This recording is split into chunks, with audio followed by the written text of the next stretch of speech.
Moi aussi, j'ai connu ces moments où l'échec te frappe de plein fouet, où tu te demandes si tu vas réussir à te relever. Ce que j'ai découvert, c'est qu'un échec, ce n'est pas une fin, c'est un tremplin qui peut te propulser bien plus haut que tu ne l'imagines. Dans cet épisode, je vais te montrer comment, en 3 étapes simples et efficaces, tu peux transformer tes échecs en réussites éclatantes. Une étude menée par la University of Scranton a révélé que 92% des gens n'atteignent jamais leur objectif de vie. Et oui, 92%. Et tu sais pourquoi ? Parce qu'ils laissent leurs échecs les arrêter au lieu de les utiliser pour avancer. Quand j'ai lu ça, je me suis demandé, et si toi et moi on décidé de faire partie de ces 8%? Je ne te parle pas de devenir parfait, mais de changer notre regard sur l'échec. Tu peux changer la donne en appliquant les bonnes étapes. On va parler de stratégies concrètes, de techniques basées sur les toutes dernières études. Moi, c'est Kamel, je suis ingénieur avec 15 ans d'expérience et un MBA en poche. J'ai aussi plusieurs certifications et des expériences d'entrepreneur et d'investisseur. Je parle 4 langues et j'ai vécu dans 4 pays différents et aujourd'hui je suis basé au Moyen-Orient. Mon but, c'est qu'à la fin de chaque épisode, tu repartes avec des idées concrètes que tu peux mettre en pratique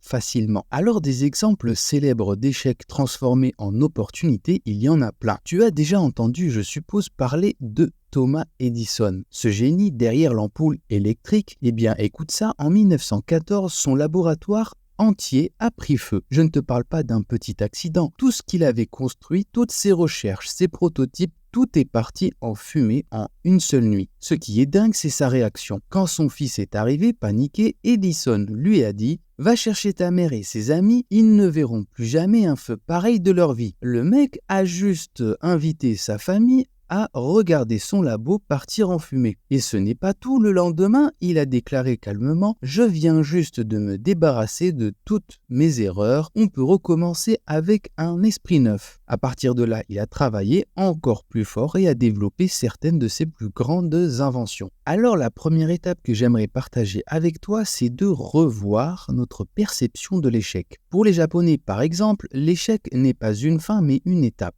Tu vois, ils ont ce concept de Kaizen, qui signifie amélioration continue. L'idée, c'est de voir chaque échec comme une chance d'apprendre, pas une raison de s'arrêter. Imagine si chaque fois que tu tombes, au lieu de te juger, tu te demandais « Qu'est-ce que je peux faire mieux demain ?» Alors comment toi, tu peux revoir ta perception de l'échec ? Commence par cette question. Qu'est-ce que cet échec m'a appris et que je n'aurais jamais su autrement. Ensuite, entoure-toi de personnes qui te soutiennent comme un mentor ou même des amis qui comprennent cette mentalité. Ensuite, la deuxième étape, c'est d'analyser ses erreurs objectivement. Prenons l'exemple d'Ibn Khaldoun, le célèbre historien et philosophe arabe. Dans son ouvrage Muqaddima, il analyse de manière détaillée l'évolution des civilisations et l'impact de leurs erreurs. Ce qu'il fait, c'est qu'il prend du recul, il ne juge pas avec émotion, mais cherche à comprendre les causes profondes de l'échec. Il nous invite à penser de manière critique sur les événements passés et à ne pas se laisser submerger par nos émotions. Pour ma part, je prends du recul après chaque erreur pour m'asseoir, respirer profondément et m'interroger. Qu'est-ce qui n'a pas fonctionné ? Pourquoi cela s'est-il produit ? Qu'est-ce que j'ai ignoré ou mal évalué ? Je sais que ça n'est pas facile.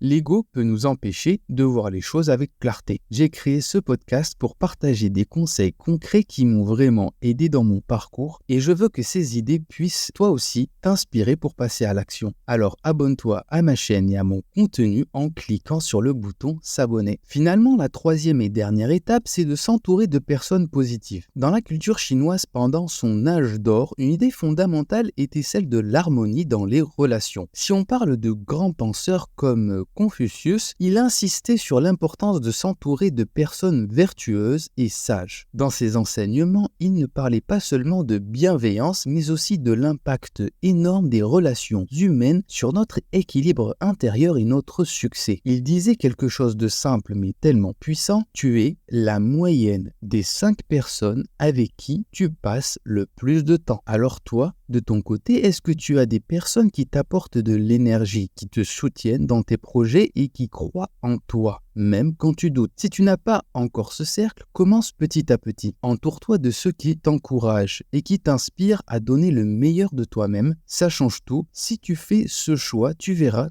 que ta vision de la vie et même de l'échec seront totalement différentes et tu ne seras plus seul face aux obstacles. On arrive à la fin de cet épisode et j'ai envie de te laisser avec une pensée simple mais puissante. Les échecs ne sont pas la fin, ils sont le début d'autre chose. Tu as maintenant les 3 étapes pour transformer ces moments difficiles en véritable tremplin vers le succès. Mais la question que je te pose, c'est qu'est-ce que tu vas faire à partir d'aujourd'hui pour rebondir? C'est là-dessus que je vous laisse et n'oubliez pas, ne vous prenez pas la tête, passez à l'action.